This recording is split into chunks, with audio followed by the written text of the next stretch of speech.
Welcome to Forensic Friday, where we examine the intersection of true crime, psychology, and the heart of being human in the middle of it all.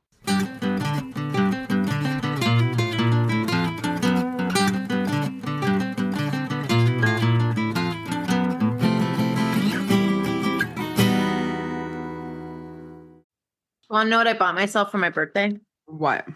New running shoes. We need to celebrate your birthday, boo. I We got don't you one present, but I have another present in the mail, but it won't be here quite on your birthday. That's okay. We're gonna love it though. Can I order a crumble on my birthday Of course. during our staff meeting? Sure. I got no problem with that. Guys. So we're gearing up for CrimeCon Yep. and getting our booth together, getting our merch together. So you guys have to come see us. It's at the Gaylord of the Rockies. Mm-hmm. Which looks like a small city. It's a little bit of an overwhelming place. Yeah, I'm nervous. But I'll know. go for Thursday, right? Because we're gonna set up Thursday. You'll come Thursday. We'll get the lay of the land. We'll get it figured out. And then We're gonna go Thursday evening. Thursday evening. Yeah, we can't even get into like 3. I was gonna say I gotta work Thursday. No. 3 to 6 we can get in. Okay. And we'll get the table set up the way we want it. And we'll just like scope it out. Okay. We're going to need to order more hats. I finally got those baseball ones in. I have the cups. Love it. And the hats. So we sold a bunch of stuff at the conference with 500 people. This is 5,000 to 7,000 people. No, I know It's nuts. I mean, we can't. Here's the thing. We'll bring what we can. Yeah, we're not going to like bring 800 things. And then they order online. Let's like sell 5 a day. Yeah. Well, we're going to do more than that. You have not seen me in full expo mode. We're working on it. We're doing stickers. I'm making some different kinds of stickers too, because we can sell some. We can also give some away. Okay. Here's the thing. Most people just take stickers. So if we're going to buy stickers, we need to just probably give them away. Well, I think we can. And I think that's good merch. And then we have, what was the other thing we were going to do? We're going to give some people discounts, like if they come, so they can buy something on a discount. So that's one of the things we're going to do. So we're working on it. And then we designed a really cool shirt. It has allegedly on the front, and then it has the logo on the back in the center. Cute. It's really cute, like up high in the center. A smaller logo. They're real cute. So we'll get a bunch of those. Is that a t-shirt? Yeah, t-shirt. Cool. So we're just gonna make so many friends, Nat. Forensic. And now my hair's ready for hat. It's I want to meet Petito's family. You guys, let's go. I'm on a mission. Let's tell the people who's gonna be there. Gabby Petito's family. Mission. Ethan Chapin's mom. Mission. They're having a Dateline watch party with what's his bucket? What's his name? Keith Ken? Hang on. Oh gosh. Dateline. I'm so bad with names. Dateline host. Hang on. Keith Morrison. Woo! Of my life. I want to meet him so bad. I will wait in line a long time to meet Keith Morrison. That whole crew, Lester Hole, all of them are going to be there. Oh, yeah, I want a picture with Keith Morrison. We are getting a picture with Keith Morrison. We're going to get in that line. And once we get an office someday for Forensic Friday, we're going to frame it. Oh my gosh. We should. We'll give him a t-shirt. Keith's getting a t-shirt. But yeah, we should bring this is so cheesy. We should bring a picture frame that he can sign. We won't be the only ones doing that. We need to do that. Help me find him on Amazon. We'll get a couple. Okay. Gabby Petito's fam, Keith Morrison. Ethan Chapin's mom is incredible. I'd love to meet her. I know. She's so Nancy sweet. Grace is insane, but I love her. I want to get a picture. Like, I don't know that I would wait in line for Nancy Grace, but I would take an over the shoulder shot with me and Nancy Grace. That I would do. Yeah. I want to get a picture of Nancy Grace. She's nuts. It's literally everyone. It's everyone. Anyone who's anyone's going to be there. So y'all should still come. They still have tickets, general admission. Everything else is sold out. What do we have? The hotel's been sold out. We have the general one because we're going to be making friends and manning the table. Oh, we're getting shirts. I'll get one for Preston. but we're getting shirts that say, ask about my hot wife's podcast with a QR code on it. And That's so perfect. my dad's going to wear one that says, ask about my brilliant daughter's podcast. I know. Get pressing the wife one. Of course. That'll be so fun. And they can wear them around. He has my super hot wife as a therapist already. He does? I love Yeah. it. Oh, it's so funny. But we'll put QR codes on them. So I love that. It's all about starting a conversation. Yeah. You know? So I think that's going to be fun. And they get a sticker for free, and we'll do different stickers. Like what? Are we getting hot pink notebooks? Yeah. Oh, yeah. We're getting hot pink, gold, and white. I want one. I want pink. I do too. Okay. The case we are doing today is the Hillside Stranglers. Ooh. Do-do-do-do. And I was immediately wrong with this one. So I got all worked up and I was like, right about the Ashton Kutcher connection. You know what I'm talking about? Is this the one that killed his girlfriend? That's what everybody thinks. That's what I thought. Oh, okay. So I was like, no. I'm getting in there. So just so y'all know that's a myth. It's not actually a thing. However, what's not a thing? It wasn't the Hillside Stranglers that killed her. It was the Hillside Ripper that killed her. Who came around in like 2001. That killed her. God. And Ashton Kutcher, we'll do that case someday. Ashton Kutcher was part of how they were able to get the killer because of the timeline. Oh, I know. He established, which is amazing. So we'll do that a different day. But I thought that was the Hillside Strangler. It's like it's like when I thought I was doing a Power Ranger one. I mean, it's not, yeah. It's kind of the same. It's the same. A little bit. Mm-hmm. I mean, my dude was way less famous, but it's fine. That's one of the funniest things ever. If you haven't listened to our Power Ranger episode, not the real one that everybody thinks of, but the real obscure one that happened on a boat, that one's great. It's hilarious that I got it so wrong. Check that one out. But it's an insane case, so you should go listen to it. Yes.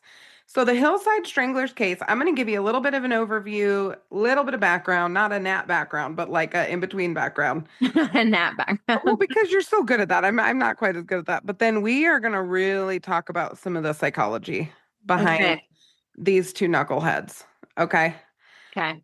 So in the 70s, we've done a bunch of cases that happened in the 70s. In LA, on the West Coast, also in the Midwest. Mm-hmm. So serial killers were really coming into the forefront in the 70s in particular. Mm-hmm. So what happened was a lot of bodies were being discarded in the hillsides of LA. Okay. And it started to get a lot of media attention. And they suddenly realized that it was either a serial killer or serial killers. Okay. Mm-hmm. So this is one of the hallmark cases when we talk about co-defendants. People who are working together, two offenders working in tandem. And it's not the kind of connection that we typically see, which I'll get into. There are some complications to this that are different than like Columbine, different than some of the other duos that we've covered. Mm-hmm. So if you haven't listened to our psychopathic duos episode, you should definitely check that out. Or maybe it's called killer duos. I don't remember, but check that one out because we go into some of the dynamics. Yes. Okay. So they ultimately figured out that the people responsible were cousins.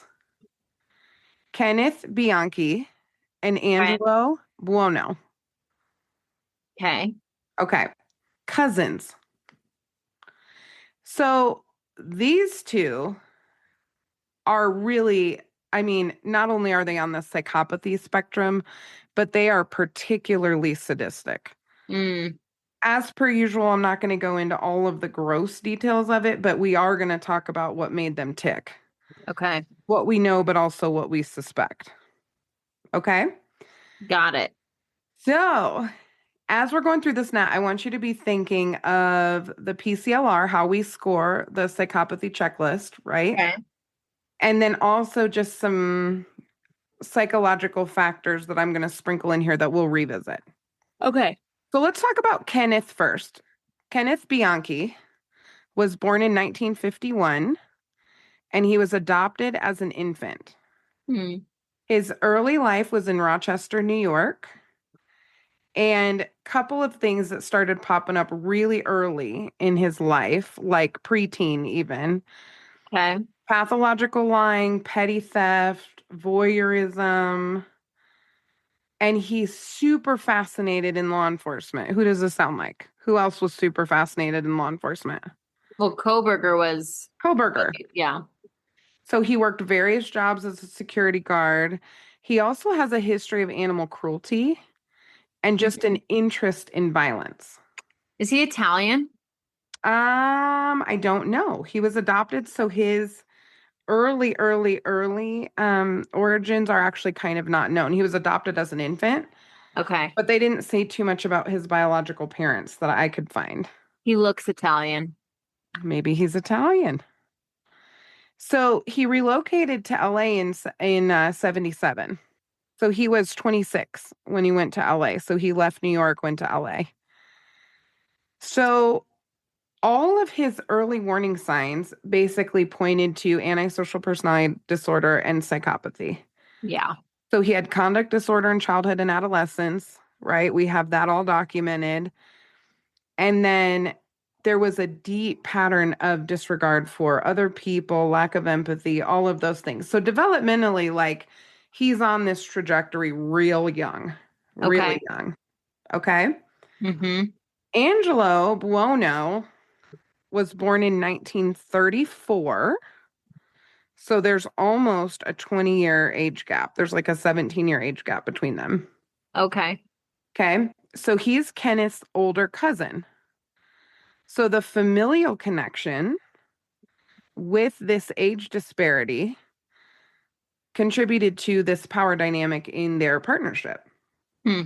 Buono had an extensive criminal history with a long pattern of violence against women, multiple arrests for assault, and sexual offenses.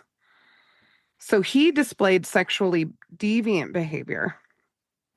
And this was long before Bianchi arrived in LA. Okay. Okay. So it's not like they did this all growing up together, Right. right? When he went to LA, when Kenneth went to LA, Mm-hmm. then these worlds kind of collided. Buono was involved in pimping. There's some evidence of human trafficking type behaviors. So he would come across women who were working in sex work. The initial victimology with the Hillside Strangler crimes, so the women who were popping up, the bodies of the women, aligned with sex work. Okay. So he had this big long history of violence towards women, and he was very predatory and aggressive. So we're looking at chronic severe psychopathy. This is one of the more severe Mm-hmm. psychopathic individuals I've seen in Yeah. terms of his behavior. So unlike Bianchi, who really lines up with this kind of personality disorder, Mm-hmm. doesn't care about the rights of others or the norms, Buono really is showing this violent sexual offending and psychopathic behavior. Okay. Yes. So this makes him look like the dominant force in the dyad, capable Mm-hmm. of activating and escalating Bianchi's own tendencies. So when Okay. we talked at the conference about people who have the predisposition, Mm-hmm. the way you think of this is Bianchi had a predisposition, Buono lit him up. Buono came along Okay. and it was like, oh, he's doing the thing. And he's 17 Okay. years older. And here we go. Okay. Well, Okay. it's interesting. So are they, I'm looking at pictures of them. Are they, because Blanqui's adopted, Buono is not. Is that how you say his name? Buono. Uh-huh. Okay. And the one I'm looking at, it's shown, is it Buono? Well, Buono. it's Buono, Right. which is usually like bueno, buena, Bueno. Bueno. So I think it's Buono. Okay, for some reason I thought you were adding an L. I was literally typing in Buono. Buono. I was like, I can't find him. I'm looking to see if they were Together with his adopted cousin. Okay, so he's not adopted they're, into his family. well, they're adoptive cousins. Like I think they're cousins by adoptive Adoption. family, not by Yes. blood. Correct. Okay, okay. I'm with you. I believe, but I'm gonna double check really quick because I don't want to be an idiot. No, I think you're right. Because it says adopted cousin. Adopted cousin. Yeah. Yep. So adoptive cousins, but this is like perfect example of that where they both had predispositions. One's 17 years older, he's active in all the nonsense, and then here's this younger adoptive cousin comes along and boom, we're off to the races. So the murders began in October of 77 with the death of Yolanda Washington.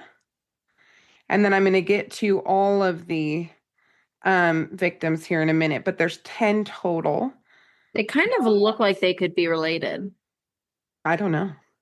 No, they do. It's weird. Anyway, keep going. Well, I mean, who really knows anymore? I don't even know. So after the ten victims that we know of, Okay. Bianchi moved to Bellingham, Washington, and continued his spree independently. So now we have Bianchi doing this even without Buono. Okay. So he was captured. He killed two women on his own, Karen Miller and Diane Wilder, in January of 1979. But then he was captured trying to abduct another woman in Washington. He's the one who implicated Buono. Okay. Yes. So essentially, what their MO was is the Hillside Stranglers had very consistent patterns. Their victims were usually young women or girls, and they were often picked up in cars. So they were lured or blitz attacked, taken to homes, specifically Buono's residence, where they were often sexually assaulted, strangled, and then they would dump the bodies, typically nude, in various locations. And there was some signatures.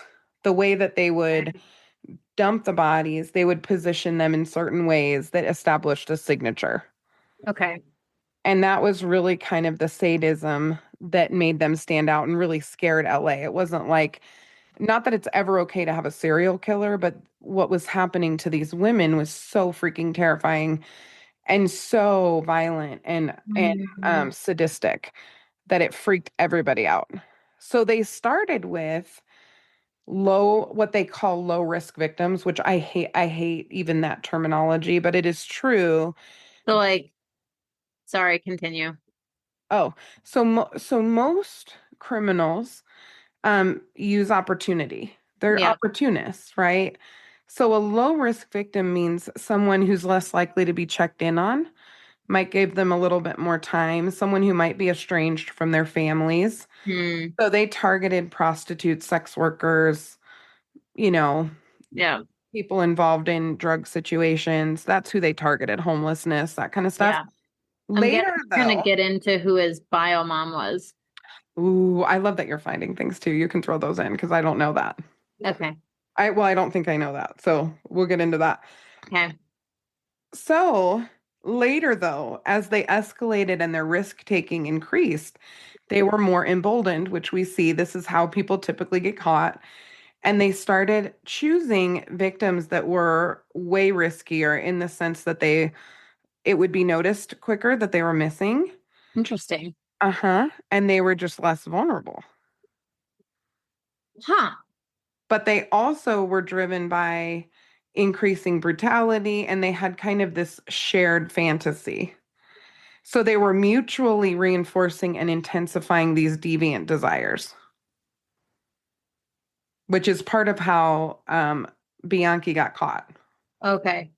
is because he went off and tried to do this on his own. And I don't see why that happened, but definitely they were just spiraling. The two of them together, it was like gasoline and matches.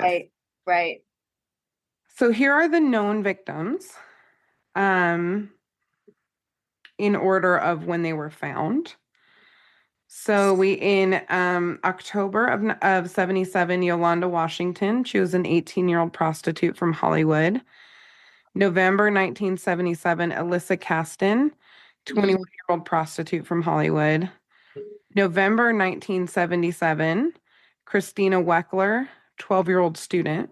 mm, December 1977, Jane King, 28-year-old prostitute. December 1977, Dolores Cepeda and Sonia Johnson, both students. mm. Dolores was 12, Sonia was 14. Wow. January 1978, Lauren Wagner, 18-year-old student. February 1978, Kimberly Martin, runaway, 17. February 1978, Cindy Hudspeth, a 20-year-old student. February 1978, a 21-year-old student named Christina Johnson. And then Bianchi on his own in January of 1979, which is almost a whole year later, right? Mm-hmm. Murdered Karen Miller and Diane Wilder, both students. Karen was 22, Diane was 27. Hmm. So, I mean, they were murdering people every month, basically, Yeah. Yeah. and Well, escalating and like, yeah, a range of ages, but young. young. And you can see towards the end, it was mostly students. They skewed Right. young in the middle, then they went older a little bit again, Yeah. Yeah. you know? So Well, what are you thinking so far? what's interesting is his mom, his biological mom, Bianchi's, Yeah. was a 17-year-old prostitute. Bianchi's birth mom or adopted mom? Weren't they both adopted? Bianchi's Bianchi was born. Bianchi was born. No. Bianchi was adopted. I know, but he was But born his birth mom. to a 17-year-old prostitute who gave him up for adoption 2 weeks after he was born. Well, that explains some interesting parts of his psychology. That's what I'm thinking. What impact do you think that might have had on him? Nat. Well, attachment, obviously. Yes. Um, Potentially if he found out who his mom was, who Yes. gave birth to him, anger towards her for giving him up. So, Absolutely. I mean, we see this all the time in crime TV shows where they target a certain population because of someone they're mad at, and oftentimes it's someone in their family of origin. Yes. And I mean, it's hard to we can't say for certain, but it's interesting that a lot of their victims were prostitutes, young prostitutes. Yes. And his mom was a young prostitute and gave him up 2 weeks after he was born. What do we know about Buono? Buono. I'm sorry. You know what? It doesn't matter if I get his last name right, to be frank. Buono. Buono, whatever his name is. Um, do we know anything about his parents? Because I couldn't find anything. Let me see. Born in 34. So he was born before World War II. Oh, his parents got divorced and he started quote unquote blaming his mom for the divorce, calling her demeaning names such as whore, idolizing rapist. Yeah, this dude's no joke. They're both insane. But yeah, both very angry with women for certain parts of their life. So Buono's parents got divorced and he blamed his mom for it, called her a whore. And then Bianchi's bio mom, gave him up for adoption. Okay, so let's talk about epigenetics, right? Okay. So with psychopathy, you have your DNA, your genetic code, right? And there's stuff built into that. Then epigenetics is kind of the software on top of that base code that we have, right? Mm-hmm. So what's interesting to me is it is possible they both had traits of psychopathy genetically. So if I think about his mom, who likely impregnated his mom? Who impregnates a 17-year-old prostitute? Right. Someone who's not great. somebody who's probably not great, right? Mhm. Then Mhm. when I think about this other dude, he's mirroring behavior. Now, maybe his dad's a saint. We don't know, allegedly, right? But a kid doesn't just call his mom a whore. That's not a thing No, that happens. no. I've never seen that outside of it being modeled. Well, and Bianchi's adoptive parents, his dad died suddenly. And then when he was a kid, and then his mom had to work, so she would have to leave him like at a home for long periods of time because of that. Thing. Where he was So, with his mom. so elements of neglect. Yeah, Bianchi's mom, but she would have to leave him alone for long periods of time when he was a kid and a teenager because she had to work. Oh, it's fascinating. So let me tell you some interesting things about Mr. Bianchi. Okay, first of Okay. all, he's a narc. He totally rolled over on Buono. Well, he's like 20 something. Of course he did. Yeah, I mean, I'm trying to think how old he was when he got caught. You're right. He was 28, something like that. 28, 29, something like that. Yeah. Okay. So forensic psychologist through the court process, right? Which Hmm. wouldn't you love to know how they assessed people in the 70s? I just think it's fascinating. Hmm. But the forensic psychologist diagnosed Bianchi with antisocial personality disorder and narcissistic personality disorder. Okay. He meets the criteria for both of those. Bianchi decides today's a good day to pretend that I have dissociative identity disorder. And Oh he my started gosh. naming his alter, which, if you don't know about dissociation, watch United States of Terra. It's a fascinating show informed by the Dissociation Association. There you go. They really, I mean, they like consulted and they rep it pretty well in that show. Yeah. But he basically had a quote unquote alter part of self named Okay. Steve that started showing up in the interrogations. Hmm. Uh-huh. That's fun. So they're like, yeah, dude, thanks for playing. They bring in Dr. Martin Orn, who I guess is a was a specialist in this, who found no evidence of genuine DID. So this is the malingering. This is the malingering. So tell the people what malingering is. You're faking it. You're faking it. You're exaggerating something. You're faking it. Yes. Faking an illness, whatever. Now, Nat and I have had this experience. I will tell you one story. I'm not going to give you too many details. We did have a gentleman at one point show up at the office, and he was scheduled with a psychologist, and she didn't have quite as much forensic experience. So Nat and I were like, you know what, we're going to participate in this because we were really trying to get answers for this individual and figure out what Yes. the heck was going on. Yes. So we go out there, and this client is looking very angry with me while also saying they couldn't remember who I was. I'm like, you got to pick a lane, Miss Ma'am. Which one is it? Do you know who I Hmm. am and you're mad at me, or do you have no clue who I am? Right. Right? Because those two things don't go together. Right. The malingering that this individual, this display that he put on, ended up landing him in a hospital where he was diagnosed with malingering there as well. And it became a part of sentencing later down the road. I love it. So, Bianchi, this was his calculated attempt to fool the court system into thinking that he had a mental illness that might help him out with his case. So, Nat, we were discussing before we got on here about we both went to CU Boulder. We Hmm. had some of the same professors, even. Hmm. Did you have Berta? Did you have Dr. Berta? I loved him. Weird Probably. man. Yeah, he was hilarious. He was my like Yeah. intro to psych teacher.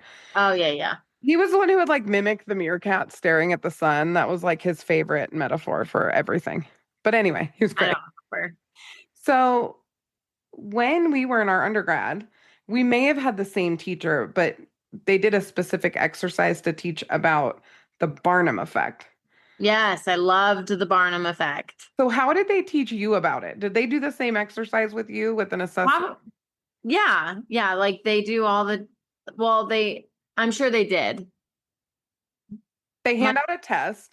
yes. Okay, they hand And out then, a oh test. yeah, and then the results are basically like you feel like it speaks so specifically to you, but everyone basically gets one of two sheets of paper. Or one. In our case, it was one. I think there was two different results, but it was like all basically the same. All basically the same. So they give you the test, they hand out personalized. It had my name on it. Yes. Personalized responses. And then they had you raise your hand if it sounded like you. Well, the And whole everyone class raised their raised hand. their hands and they're like, "Oh, that's fun." In mine, they were all the exact same. Because they wrote just enough about a lot of different things to grab it where most of the class said, "Yeah, it's like 80% true. That's good enough." I have a spoiler for everybody listening. Oh, do it. This is most zodiac sign Mhm. results or whatever. Horoscopes. Horoscopes, that's what I mean. This is most You know what? I don't know about horoscopes. the zodiac. So zodiac, here's the thing. I don't really believe in it. It's also scary accurate for me personally, which is weird because other ones are not. Like Huh? if I was a Cancer, it wouldn't fit me at all. It's like different. I don't know. It fits me. Also, when there's a full moon, everybody acts a fool. So there's something lunar. That's what I'll say. Yeah. There's something lunar. Well, However, you know what? Lunar could make sense, but when you're horoscopes, reading when you're reading your horoscopes, guys, that's called the Barnum effect. It You could switch up the horoscope.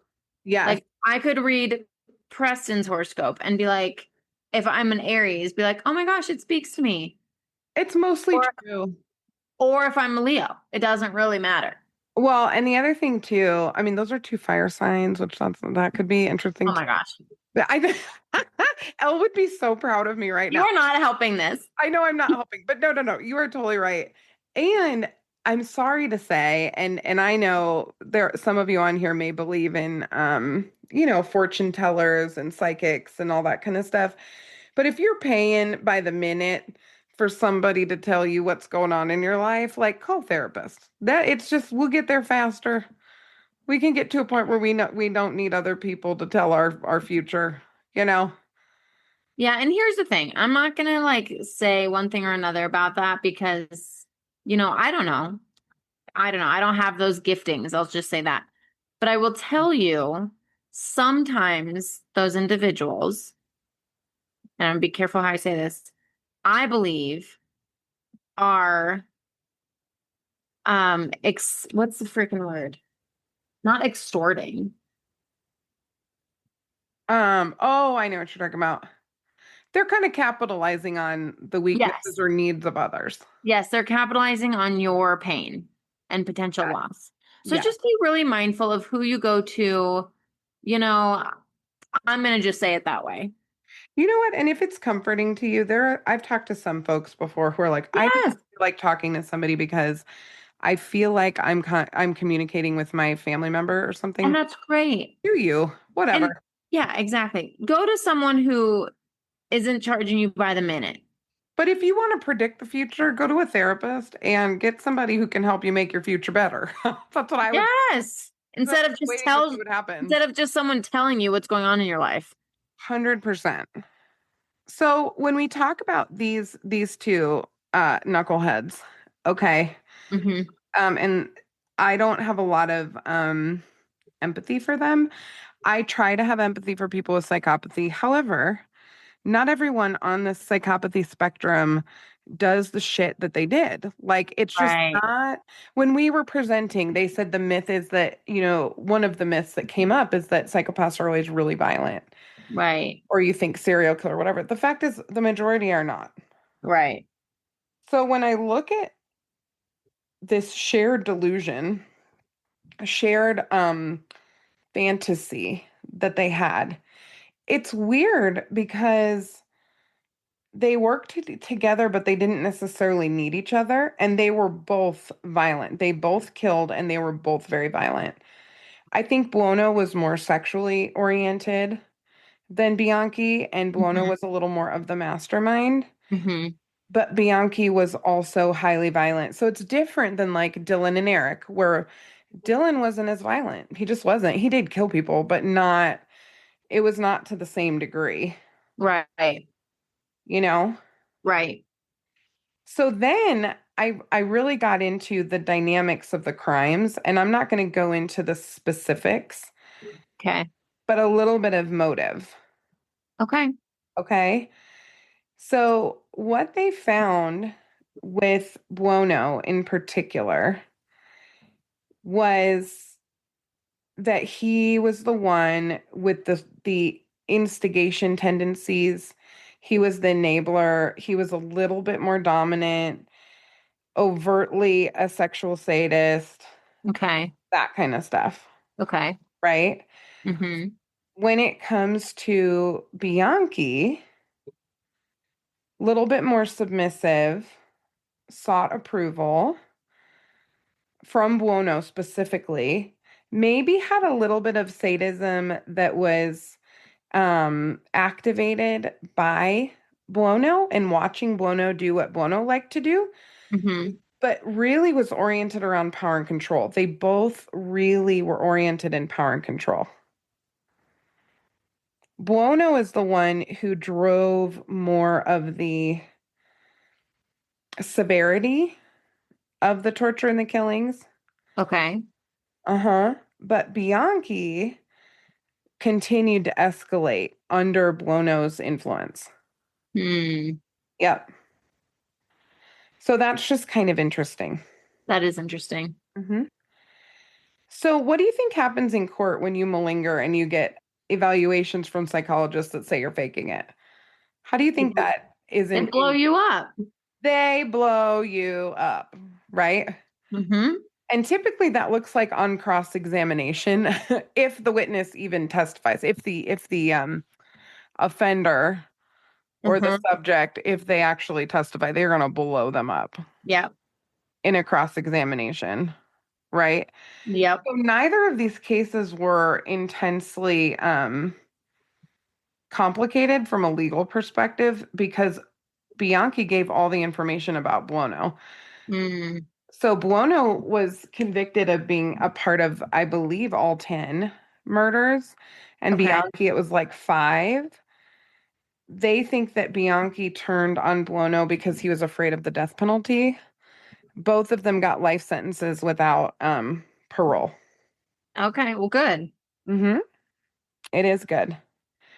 So one It of is my interesting that these guys, I don't know why. I felt this way with Koberger too. Mhm. I don't know why I feel this way because, like, obviously no one wants to die, but I'm like, you murdered all these people and then you were scared of the death penalty. Like, in my brain, Mm. it doesn't compute. Where I'm like, if you are that committed to killing someone else, like, you also can't be that committed to not die. Does that make sense? Oh, Koberger's a chicken shit. I will say it again. He stayed up. Now, some of this is mental illness, okay, but some of this is fear. When the inmate said that he literally paces all night long and Mm-hmm. then sleeps during the day, he's scared. Mm-hmm. He's absolutely scared. I do think he has some fundamental mental illness stuff going on because he used to drive at night. He's got the night stalker thing, and these guys did too, right? We just, Mm-hmm. our days are mixed with our nights, and we just Yeah. prefer to be out and about at night. Yeah. You know, good people are scared of the dark. Bad people love the dark. Mm-hmm. You know, it's just weird. Mm-hmm. Like what Mm-hmm. what middle schooler really wants to run around in the middle of the night? Most don't. No, I know. So I would say like I was thinking about the heart in this case. I'm like, what can be gleaned from this? There were victims. This was terrible for the whole city of LA, but Mm. also these poor women. Oh, and they would dress up. This is what's so twisty too. So you had Bianchi had some interest in law enforcement. They would dress up as cops. So Hmm. one of the ways that they gained access to some of the victims was they dressed up like law enforcement or acted like law enforcement. So these poor women, in many cases, in at least one case, they acted like they were going to arrest them, Mm. right? So that would be your vulnerable population. If it was Yeah. a student or a younger person, they might act like they were going to help or give them a ride. Yeah. So there's just like that's yucky Yeah.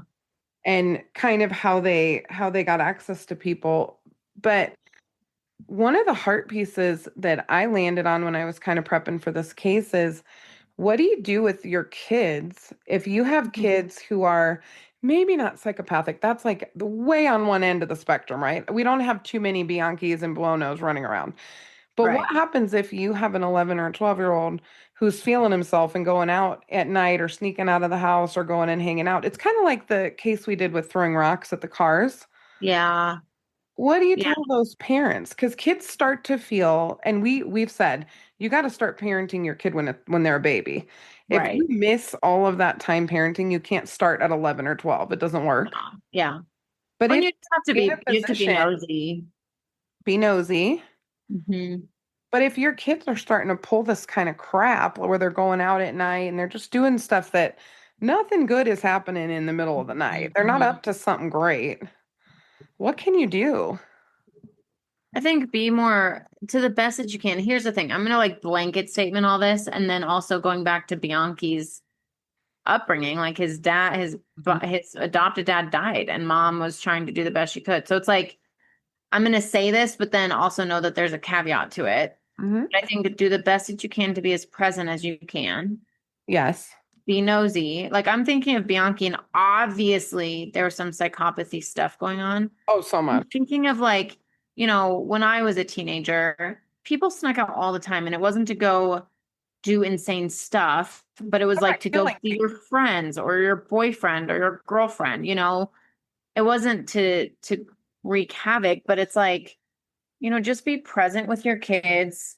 I'm not going to say too much because I don't want to out my this person, but I know someone where their teens, their kids are teens right now, and their son was sneaking out to see his girlfriend. Oh, yeah. And, it's like, but they found out because they had cameras and they were like, bro, what are you doing? Right? Well, you have the conversation. You have to be able to have Yes. those conversations. Yes. But also, if they're showing signs like those kids who threw those rocks, Uh-huh. right? If they're showing signs of really, um, what is it, maladaptive? Is that the right word? Behavior? Take that, like, do the best you can to get them assessed. There might be some ADHD stuff going on. There Mm. might be more things than just psychopathy, but it can obviously turn bad real quick. Well, let me tell you what not to do. Don't take them to your friendly neighborhood therapist who has no idea what's going on because they're going to No, sit there with your kid who may or may not talk to them. If you're very I concerned, won't. you're very concerned about their behavior specifically, I'm not talking about their sassing mom and dad. That's Mhm, normal. mhm, mhm. Sneaking out to see a boyfriend or girlfriend. If you're a super strict parent, you may need to just take a second and make sure you're being reasonable. If Yep, you're being reasonable, keep your boundaries up. If you're being yep. completely unreasonable or you won't let them have a girlfriend and This they is why they're doing it. in love and this is why they're doing it, you may need to have Yeah, a conversation with your kid and come to yeah, something reasonable. yeah, But if that's not it and you are really seeing your kid is on a trajectory to hurt people, stealing, like doing that kind of stuff, take them to a therapist who has a forensic background. You don't yeah. take them to a therapist who's going to be like, let's work on your self-esteem. It's like Johnny's feeling great. Johnny needs to stop Too stealing from the good, neighbor. actually. Yeah, well, that's not what this is about. Yes. It's important to have the right tool, the right person for the right job. Yeah. And, Nat and I know people, and there's a lot of people who specialize in this kind of therapy to sit down with a kid and go, come on, dude, What's going on? what are you doing? I tried that, Janine. I'm not going to say too much about the situation, but I tried this recently. Uh-huh. First time I've ever had a quote unquote troubled teen Yes. lose their shit on me. Oh, I love that. Oh my gosh. Was it I could awful? Did you almost call me mid-session? We need to walk. no, I didn't. I'll just essentially, I won't say too much. Essentially, kid and one of the parents came in, Hmm.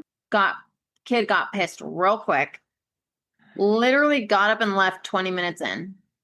Oh, yeah. Don't say what he said specifically, but I know what you're talking about. I won't say anything of That's what he something said. horrific But on I the way looked at out. the parent and I said, well, are they going to be safe? And they said, yeah, they won't go anywhere. And I said, well, do you want to stay? because one of you needs therapy. Like, yes, please. I feel safer in here. Thank you very much. And they said, they were like, yeah, I'll stay for therapy. I was like, cool. So I therapized the parent. Oh my gosh.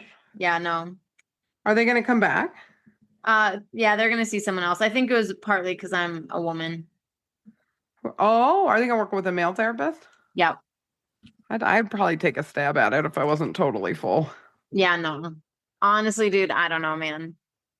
I don't I don't know. We'll see how it goes. We might have to pass him to you at some point, but I don't think he'll stay. I just don't. So what do we do if a kid refuses to go to therapy? Let's say you have one of these kids and you say, you know what, sir, you're going to therapy, which is real fun for you and the therapist. I can assure you. Yes. That's tough on both, you know? We sign up for that, but we're all in the line of fire then Yeah, emotional. no, for real. What do you do? I mean, shoot, man, you can't really this is the thing. And I'm gonna say this and then I'm gonna pray that my child never does this. Yes. You technically can't control your kid.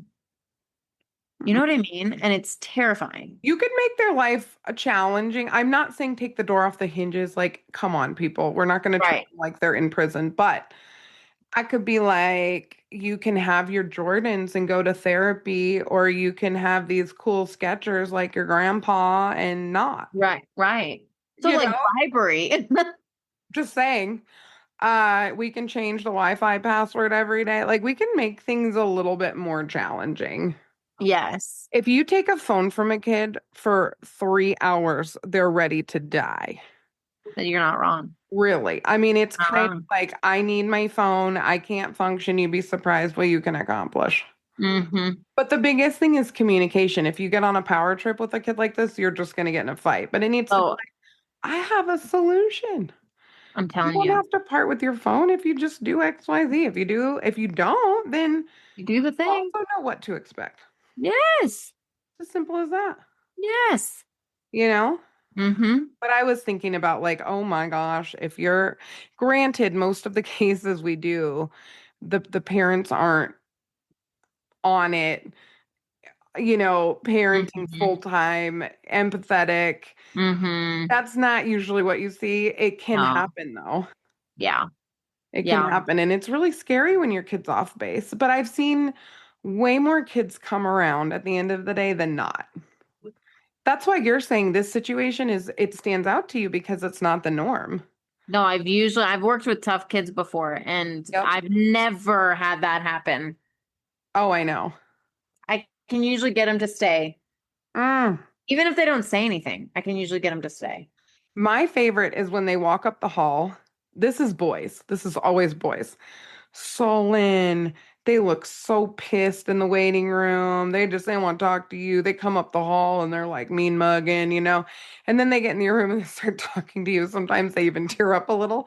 Oh, And I you know. have this conversation, they get back in the hall and they like put the mask back up and the parents, Uh, what a waste of time. They probably didn't say anything. And it's like, well, actually, actually, we got somewhere. we did. We got somewhere. Thanks. I'll see you next Yeah. week. Yeah. Yeah. No, this was the opposite. My situation looked very pleasant And then, until they got in the room. And then the second we started feeling the feelings, mm, second tears started welling up, boom, anger. mm, Which, I mean, makes sense. We work with adult men who are like that. we do. So We I get really it. do. And Nat and we have a couple of lifers that just kind of float around and we see them from time to time. They pop back up, Mm-hmm. and we're in a new season of life. We need a tune up, and that's And I love those people. I do too. I love them too. We all need tune-ups sometimes. They know that they need a thought partner Yeah. to help keep their brain on track. And I Yeah. respect that a lot. Yeah. So the heart piece of this, I think for me, I don't obviously, I think how do I say this in a appropriate way? Significant issues, Yes. took things like when I think of Bianchi, I'm going to just say I have like negative empathy for them, but I have more empathy for Bianchi. a little bit, because I do know that being adopted, and then if he found out who his birth mom was, right, that can create a lot of challenging things within someone's brain. Yes. Buono, or whatever his name is, Buono. Beer, no. Oh, no. We're just like No. butchering his name this whole Nobody time. knows. I He have doesn't deserve to have us say it right. That's the truth. No, he really doesn't. I'm like, bro, here's the thing. And this sounds so terrible, and I'm gonna sound like such an ass. But I'm like, other kids' parents have been divorced and they didn't turn into you. Oh, yeah. Are you kidding me? So like figure it out. You know what I mean? Yeah, figure. I don't really have empathy for either one of them, but I'm gonna sit here and say, um, there are they would have probably a higher score on the ACE assessment, Yes. which if I met them when risk. they were children, I would have empathy for. Yes. Does that make sense? Yes. So high ACE scores that's just another risk factor to behavior like this. And psychopaths' brains are different than our brains. Yes. So even in Buono's case, and he was the messier one of the two, they're both Yeah. very messy, Yeah. but their brains are literally different. They're wired different, Yes, absolutely. you But know? psychopaths do this. That's the difference.